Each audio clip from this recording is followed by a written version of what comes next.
ہم جب یہاں آ چکے ہیں تو کیا تمہیں یہاں کوئی چڑیل یا بھوت نظر آیا ہے؟ یہ سب تمہارا وہم ہے، اس جگہ پر ایسی کوئی چیز نہیں ہے جس سے ہمیں کوئی خطرہ ہو۔ یہ کہتے ہوئے تمام دوست قلعے کے اندر چلے جاتے ہیں اور پھر نہ چاہے ہوئے دیپک بھی ان کے پیچھے قلعے کے اندر چلا گیا۔ قلعہ اندر سے بہت کشادہ تھا، لیکن کافی عرصہ سے استعمال نہ ہونے کی وجہ سے قلعے کے اندر مکڑیوں کے جالوں اور کوڑے کرکٹ کے علاوہ کچھ نہیں تھا۔ کوڑا کرکٹ پورے قلعے میں بھرا ہوا تھا۔ اس وقت قلعہ واقعی ہی بہت بھیانک اور ڈراؤنا لگ رہا تھا۔ دیپک کے دوست گھور گھور کر اس قلعے کے چاروں طرف دیکھ رہے تھے۔ پھر سب دوست سیڑھیوں سے قلعے کے اوپر جانے لگتے ہیں۔ دیپک، جس کو اس وقت بہت ڈر لگ رہا تھا، وہ بڑا سہما ہوا تھا اور چاروں طرف بڑے غور سے دیکھ رہا تھا۔ دیپک جب سیڑھیاں چڑھ کر اوپر جانے لگتا ہے جہاں اس کے باقی دوست گئے تھے، تو اچانک دیپک کی نظر کونے میں کسی چیز پر پڑتی ہے۔ دیپک دیکھتا ہے مکڑیوں کے جالوں کے پیچھے کوئی کھڑا ہوتا ہے۔ دیپک کچھ گھبرا سا جاتا ہے اور آہستہ آہستہ اس طرف بڑھنا شروع کر دیتا ہے جس طرف اسے کوئی کھڑا دکھائی دیتا ہے۔ اندھیرا ہونے کی وجہ سے اسے واضح دکھائی نہیں دے رہا تھا۔ اس نے سوچا کہ شاید اس کا کوئی دوست ہی وہاں کھڑا ہے، اس لیے وہ اس طرف بڑھتا جاتا ہے اور جب دیپک اس کے پاس پہنچتا ہے تو اس کے حلق سے اچانک ایک زوردار چیخ بلند ہوتی ہے اور بے ہوش ہو جاتا ہے۔ دیپک کی چیخ سن کر اس کے باقی دوست بھی قلعے کی چھت سے دوڑتے ہوئے واپس نیچے آ جاتے ہیں اور دیپک کو آواز دیتے ہیں، لیکن دیپک ان کی آواز کا کوئی جواب نہیں دیتا۔ وہ پریشان ہو جاتے ہیں اور پھر ان دوستوں میں سے اچانک ایک دوست بولتا ہے، وہ دیکھو دیپک۔ سارے دوست دوسری طرف دیکھتے ہیں تو انہیں دیپک زمین پر بے ہوش گرا ہوا ملتا ہے۔ سب کے سب دوست دوڑتے ہوئے دیپک کے پاس جاتے ہیں اور اسے ہوش میں لانے کی کوشش کرتے ہیں۔ کچھ دیر بعد جب دیپک کو ہوش آتا ہے تو وہ فوراً بڑی حیرت سے چاروں طرف دیکھنا شروع کر دیتا ہے۔ اس کے دوست دیپک سے پوچھتے ہیں کہ کیا ہوا ہے تجھے اور تم بے ہوش کیسے ہو گئے ہو؟ دیپک لرزاتی ہوئی آواز میں کہتا ہے کہ میں نے یہاں ایک بہت بھیانک بدرو دیکھی ہے، وہ یہیں کہیں ہے۔ سب کے سب دوستوں کے بدرو کا نام سن کر ہوش اڑ جاتے ہیں اور وہ ہڑ بڑھا کر چاروں طرف دیکھنا شروع کر دیتے ہیں، لیکن اس وقت انہیں وہاں کوئی چیز نظر نہیں آتی۔ اور پھر سب دوست دیپک کو دلاسا دیتے ہوئے کہتے ہیں کہ تم نے شاید ویسے ہی ہم میں سے کسی کا سایہ دیکھ لیا ہوگا، یہاں تو ایسی کوئی چیز نہیں ہے۔ لہذا سب دوست دیکھتے ہیں کہ دیپک اس وقت بہت گھبرایا ہوا ہے اور پھر سب دوست دیپک کو لے کر گاؤں واپس آ جاتے ہیں، لیکن ابھی تک دیپک کے ذہن میں وہ ڈراؤنا اور بھیانک چہرہ گھوم رہا ہوتا ہے۔ جب یہ سب دوست گاؤں پہنچ جاتے ہیں تو وہ دیپک کو اس کے گھر تک لے جاتے ہیں۔ اب دیپک کی طبیعت کچھ بہتر ہو جاتی ہے اور وہ اپنے دوستوں سے کہتا ہے کہ میں بالکل ٹھیک ہوں، تم سب اپنے اپنے گھر چلے جاؤ۔ دیپک کے دوست کہتے ہیں کہ واقعی تیری طبیعت ٹھیک ہو گئی ہے، اگر ابھی بھی کچھ ذہن میں ہے تو اسے نکال دو، کیونکہ وہاں ایسی کوئی چیز نہیں تھی۔ پھر سب دوست اپنے اپنے گھروں میں چلے جاتے ہیں اور دیپک بھی اپنے گھر کے اندر چلا جاتا ہے۔ کچھ دن تو ایسے ہی گزر جاتے ہیں۔ دیپک اپنے معمول کے مطابق فیکٹری پر کام کرنے جاتا ہے اور اب دیپک اس بدرو والا واقعہ بھی بھول چکا تھا، کیونکہ اس نے بھی سوچ لیا تھا کہ اگر وہاں کچھ ہوتا تو وہ اس پر حملہ ضرور کرتی، اس لیے وہ اس بدرو کو بھول چکا تھا، لیکن اسے معلوم نہیں تھا کہ ایسی چیزیں اگر کسی کے پیچھے لگ جاتی ہیں تو پھر ان سے پیچھا چھڑوانا بہت مشکل ہوتا ہے۔ لہذا پھر ایک دن ایسا ہی ہوا جیسے دیکھ کر ہر کسی کا دل لرزا اٹھا تھا۔ دراصل ہوا کچھ یوں تھا کہ ایک رات جب دیپک اور اس کے گھر والے رات کا کھانا کھانے کے بعد اپنی اپنی چارپائیوں پر آرام کرنے کے لیے لیٹ گئے اور پھر گہری نیند میں سو گئے، جب آدھی رات ہوئی تو رمیش کی اچانک آنکھ کھل گئی۔ رمیش کی نظر ساتھ والی چارپائی پر گئی جس پر اس کا بیٹا دیپک سو رہا تھا، تو اس نے دیکھا کہ دیپک اپنی چارپائی پر موجود نہ تھا۔ رمیش نے سمجھا کہ شاید دیپک باتھ روم گیا ہوگا، لیکن جب کچھ دیر گزر گئی تو رمیش نے چارپائی سے اٹھ کر باتھ روم میں جا کر دیکھا تو دیپک وہاں موجود نہ تھا۔ رمیش کو تھوڑی پریشانی ہوئی کہ آخر دیپک اتنی رات کو کہاں جا سکتا ہے۔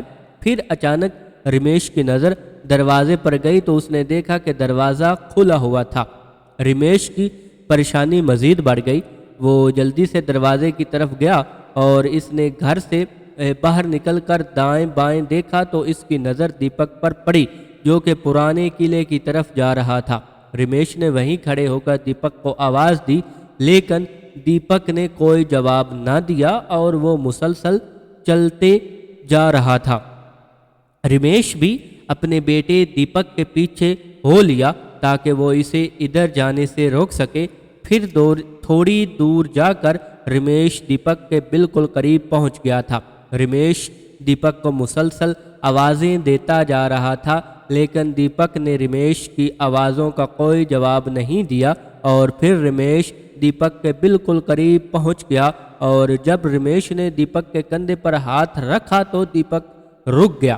رمیش نے دیپک سے کہا کہ بیٹا، میں نے تمہیں اتنی آوازیں دیں لیکن تم نے میری کسی بات کا بھی کوئی جواب نہیں دیا، اور یہ تم پرانے قلعے کی طرف کیوں جا رہے ہو؟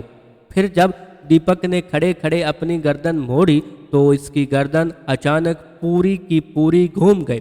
رمیش یہ منظر دیکھ کر پوری طرح بکھلا گیا۔ اس کی کیفیت ویسی ہی ہو گئی تھی جیسی دیپک کی ہو گئی تھی۔ اس وقت دیپک کی کیفیت یہ تھی کہ اس کی آنکھیں کسی خون خوار درندے جیسی لگ رہی تھی اور اس کے دانت کسی خون خوار ہاتھی یا بلّا کی طرح باہر نکلے ہوئے تھے جو بہت ہی ڈراؤنے نظر آ رہے تھے۔ اور پھر اس سے پہلے کہ رمیش کچھ بول پاتا، دیپک نے رمیش کی گردن کو ایک زوردار جھٹکا دیا اور پھر دوسرے لمحے ہی رمیش کی گردن ٹوٹ گئی اور وہ مر گیا۔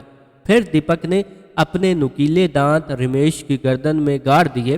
اس کے بعد دیپک نے اپنے باپ کی لاش کو اسی جگہ ایک درخت پر لٹکا دیا اور خود واپس گھر آ گیا اور اپنی چارپائی پر لیٹ کر سو گیا۔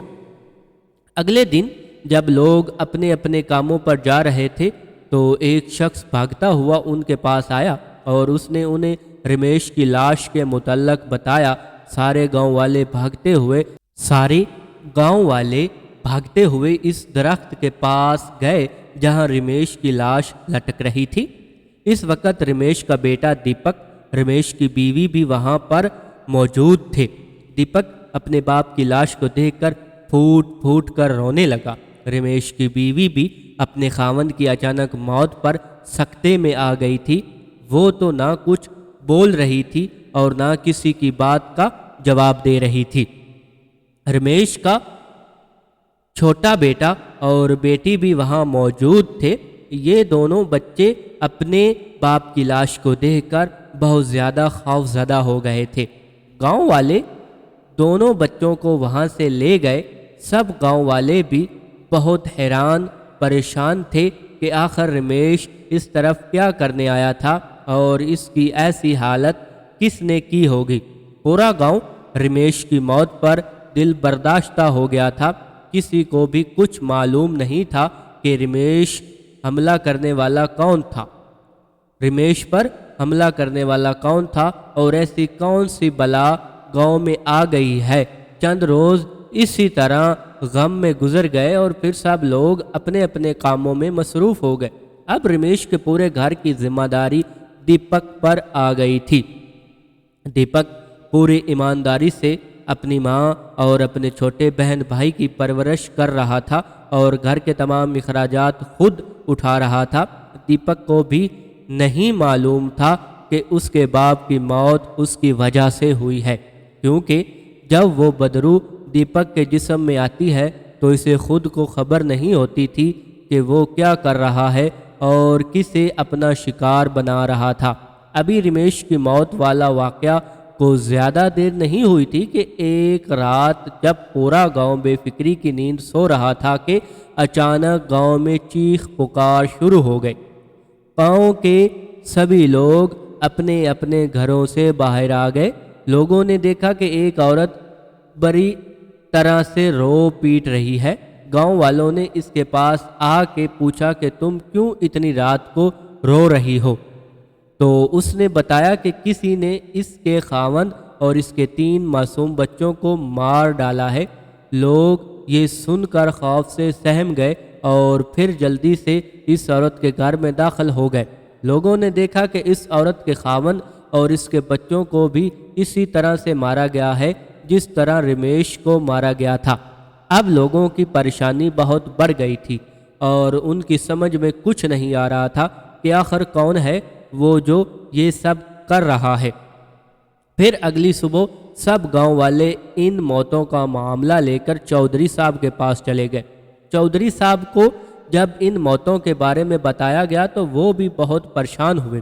چودھری صاحب نے سب لوگوں کو یقین دلایا کہ وہ اس شخص کو ضرور پکڑ کر رہیں گے جس نے اتنی بے دردی سے ان سب کا قتل کیا ہے۔ پھر چودھری صاحب نے اپنے چند آدمیوں کو کام پر لگا دیا، لیکن کافی ساری چھان بین کرنے کے باوجود کچھ ہاتھ نہ لگا کہ آخر ان سب حادثوں کے پیچھے کس کا ہاتھ ہے۔ گاؤں والوں کے ساتھ ساتھ چودھری صاحب بھی بہت پریشان ہو گئے تھے کہ آخر ایسا کون سا درندہ گاؤں میں آ گیا ہے جو اتنی بے رحمی سے معصوم بچوں اور لوگوں کا خون کر رہا ہے۔ پورا گاؤں پریشانی کے عالم میں تھا۔ گاؤں کے سبھی بچے خوف زدہ اور سہمے ہوئے لگتے تھے۔ دیپک جو کہ چودھری صاحب کی فیکٹری میں کام کر رہا تھا، لوگوں کو آج کل وہ بھی کچھ بدلا بدلا سا لگ رہا تھا، لیکن پھر یہ لوگ سوچتے کہ شاید اپنے باپ کی موت اور اپنے چھوٹے بہن بھائی کی پرورش کی وجہ سے اکھڑا اکھڑا سا لگ رہا ہوگا، اس لیے لوگ اس کی حرکت پر زیادہ توجہ نہ دیتے تھے۔ دیپک زیادہ تر خاموش رہنے لگا تھا، وہ کسی سے زیادہ بات نہیں کرتا تھا اور اگر کوئی اسے بار بار بلاتا تو اس سے لڑنے جھگڑنے لگ جاتا تھا۔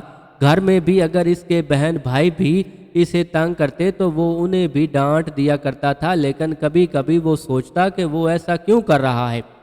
وہ تو ایسا نہ تھا، نہ اس نے کبھی کسی کی بات کا اتنا غصہ کیا تھا اور نہ ہی کبھی کسی بچے کو ڈانٹا تھا، لیکن اکثر وہ بھی یہی سوچ کر چپ ہو جاتا کہ کہیں یہ سب اس لیے تو نہیں ہے کہ ایک تو اس کا باپ چل بسا ہے اور دوسرا اب اپنے بہن بھائی اور ماں کی دیکھ بھال کی ذمہ داری بھی اس کی ہے۔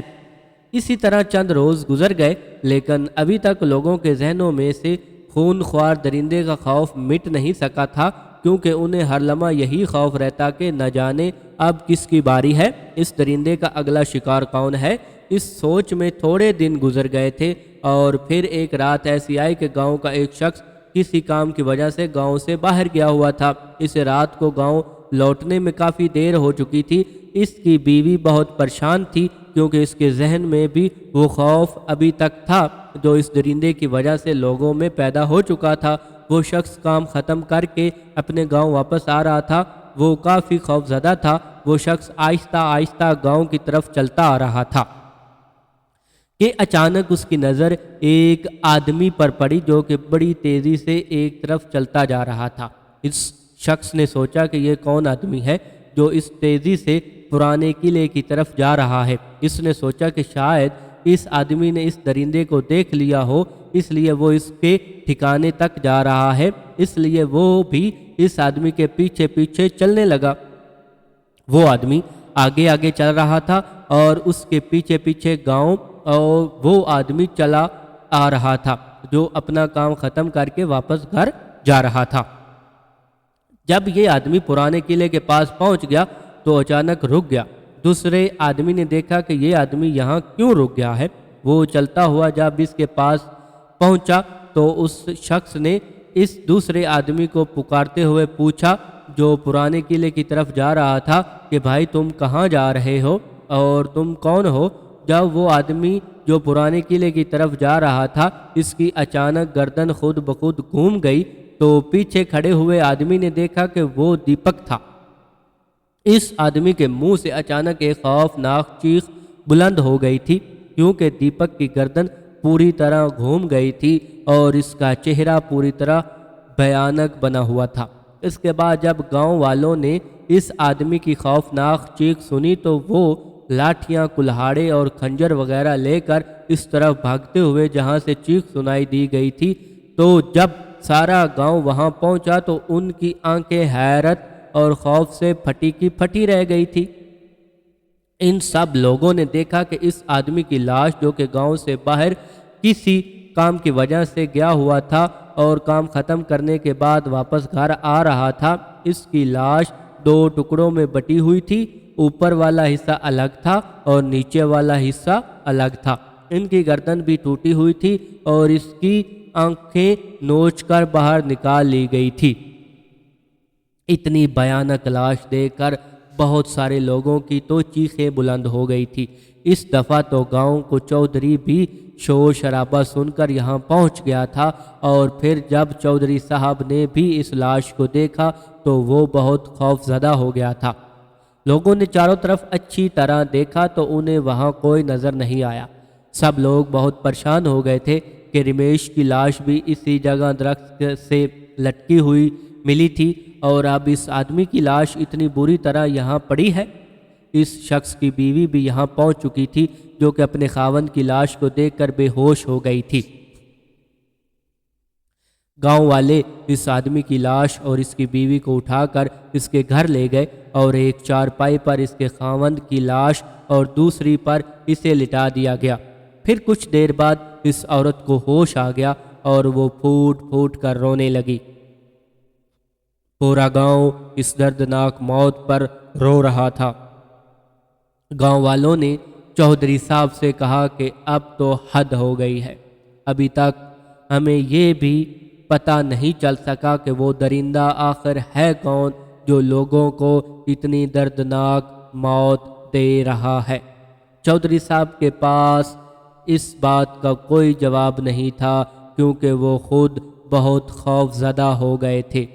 پھر بھی انہوں نے پورے گاؤں کو تسلی دی کہ آئندہ وہ اس گاؤں میں کسی کو اس درندے کا شکار ہونے نہیں دے گا۔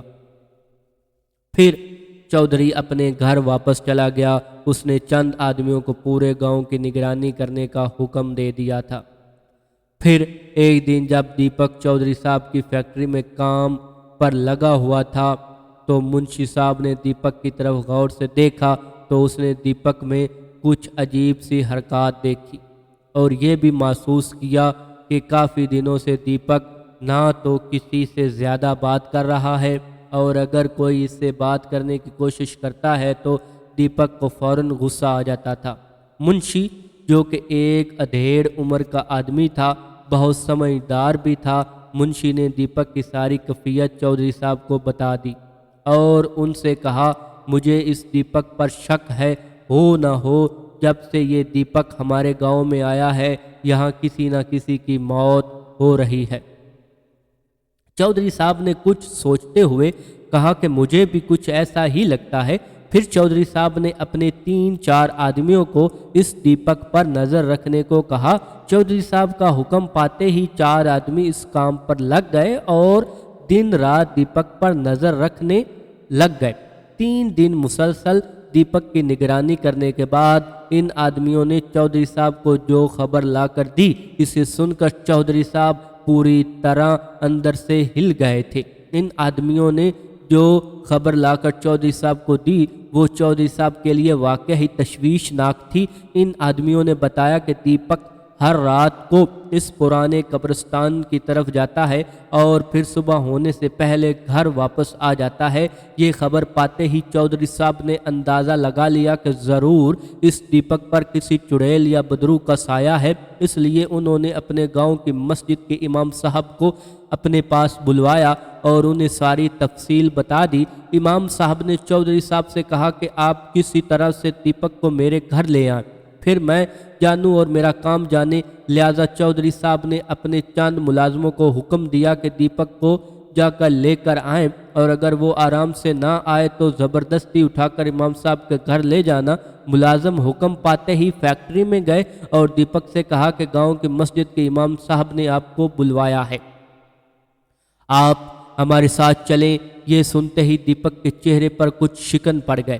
پہلے تو اس نے صاف انکار کر دیا، لیکن پھر ملازموں کے اصرار پر دیپک ان کے ساتھ چل دیا۔ دیپک جب امام صاحب کے گھر پہنچا تو امام صاحب پوری تیاری کے ساتھ بیٹھے ہوئے تھے۔ امام صاحب نے دیپک کو اپنے پاس بٹھا لیا اور پھر اس کے سر پر ہاتھ رکھ کر کچھ پڑھنا شروع کر دیا۔ جیسے جیسے امام صاحب قرآن پاک کی تلاوت کرتے جا رہے تھے، دیپک کا پورا بدن پسینے سے بھیگتا جا رہا تھا، اور پھر اچانک دیپک کے چہرے کے تاثرات ہی تبدیل ہو گئے اور وہ بے ہوش ہو گیا۔ دیپک کے بے ہوش ہوتے ہی کمرے میں جیسے دھواں سا پیدا ہوتا جا رہا تھا، اور پھر امام صاحب کے سامنے ایک خوفناک اور خونخوار بدرو کھڑی امام صاحب کے گھور رہی تھی۔ بدرو نے امام صاحب کو گھورتے ہوئے کہا کہ تم نے یہ اچھا نہیں کیا، میں تم سب کو ہرگز نہیں چھوڑوں گی۔ امام صاحب نے جب بدرو کو دیکھا تو ان کے چہرے پر ذرا برابر بھی خوف نہ تھا، کیونکہ وہ ایک سچے اور پکے مسلمان تھے اور حافظ قرآن بھی تھے۔ امام صاحب نے اسی لہجے میں بدرو سے کہا کہ اے بدبخت، ان معصوم لوگوں نے تمہارا کیا بگاڑا ہے جو تو ان کے پیچھے پڑ گئی ہے؟ تمہاری وجہ سے تو گھر تباہ ہو گئے ہیں، اور اس معصوم نے تمہارا کیا بگاڑا ہے جو تم نے اس کے جسم پر قبضہ جما رکھا ہے؟ یہاں سے چلی جاؤ ورنہ میں تمہیں ہمیشہ کے لیے ختم کر دوں گا۔ بدرو نے جب امام صاحب کی یہ باتیں سنی تو ایک زوردار کہکا لگایا جس کی آواز پورے گاؤں میں گونج اٹھی اور سب گاؤں والے بہت خوف زدہ ہو گئے۔ یہ سب لوگ جلدی سے امام صاحب کے گھر کے باہر جمع ہو گئے تھے۔ چڑیل نے غصیلی آواز میں امام صاحب سے کہا کہ تم مجھے کیا مارو گے؟ میں تم سے کہیں زیادہ طاقتور ہوں اور اب میں تمہارے پورے گاؤں کو ویران کر دوں گی۔ اس کے بعد بدرو نے اچانک امام صاحب پر حملہ کر دیا، لیکن امام صاحب بھی پوری تیاری کے ساتھ بیٹھے ہوئے تھے۔ امام صاحب نے جب بدرو کو اپنی طرف آتے دیکھا تو انہوں نے پاس رکھے ہوئے پانی کو اٹھایا جس پر امام صاحب نے دم کیا ہوا تھا۔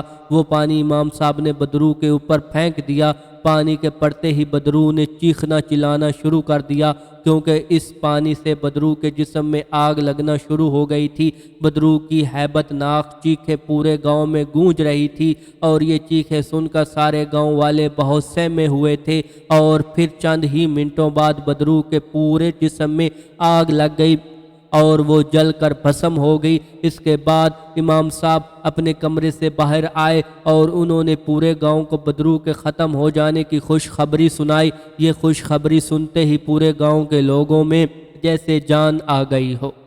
امام صاحب نے ان سب لوگوں کو بتایا کہ یہ بدرو بہت ہی خطرناک اور خونخوار تھی، اور اگر اس کے بارے میں جلد معلوم نہ ہوتا تو نہ جانے اور کتنے معصوم لوگوں کو اپنی جان گنوانی پڑتی۔ لیکن اللہ تعالیٰ نے ہم سب پر اپنا خاص فضل اور کرم کیا ہے کہ ہمیں جلد ہی اس خونخوار بدرو کے بارے میں معلوم ہو گیا، اور اب ہمیں اس بدرو سے ہمیشہ ہمیشہ کے لیے نجات مل گئی ہے۔ اس کے بعد چند منٹوں بعد دیپک کو بھی ہوش آ گیا اور اٹھ کر کمرے سے باہر آ گیا، اور سب لوگوں کو امام صاحب کے گھر کے باہر کھڑا دیکھ کر حیران پریشان ہو گیا۔ اس نے امام صاحب سے پوچھا کہ مجھے کیا ہوا تھا؟ امام صاحب نے ساری بات دیپک کو بتا دی کہ کس طرح ایک خونخوار بدرو نے تم پر قبضہ کر لیا تھا۔ دیپک کو جب یہ معلوم ہوا تو اسے بہت افسوس ہوا کہ اس کی وجہ سے اس کے باپ اور 4 معصوم لوگوں کی جان چلی گئی۔ امام صاحب نے دیپک کو تسلی دیتے ہوئے کہا کہ اس میں تمہاری غلطی صرف اتنی ہے کہ تم اس پرانے قلعے کے اندر چلے گئے تھے اور پھر اس بدرو نے تمہارے جسم پر قبضہ کر لیا تھا، اور ویسے بھی یہ قسمت کا لکھا ہوا تھا، اس میں تمہاری کیا غلطی ہے؟ اب تم ان سب باتوں کو بھول جاؤ اور اللہ رب العزت کا لاکھ لاکھ شکر ادا کرو کہ تمہاری اس بدرو سے جان چھوٹ گئی۔ دیپک کو بہت افسوس ہو رہا تھا کہ وہ اپنے دوستوں کے ساتھ اگر اس قلعے میں نہ جاتا تو آج اس کے ساتھ یہ سب کچھ نہ ہوتا۔ دیپک کے دوستوں نے بھی اس سے معافی مانگی اور اس سے کہا کہ تم سچ کہتے تھے کہ ایسی جگہوں پر واقعہ ہی ایسی بری چیزیں بسیرا کر لیتی ہیں اور ہمیں ایسی جگہوں پر جانے سے گریز کرنا چاہیے۔ پھر دیپک اپنے دوستوں سے کہتا ہے کہ اب جو ہونا تھا وہ تو ہو گیا ہے۔ اتنا کہہ کر دیپک اپنے گھر کی طرف چلا جاتا ہے، لیکن دیپک کے ذہن سے یہ بات کبھی نہیں نکلتی کہ اس کی وجہ سے اس کے باپ کی جان چلی جاتی ہے۔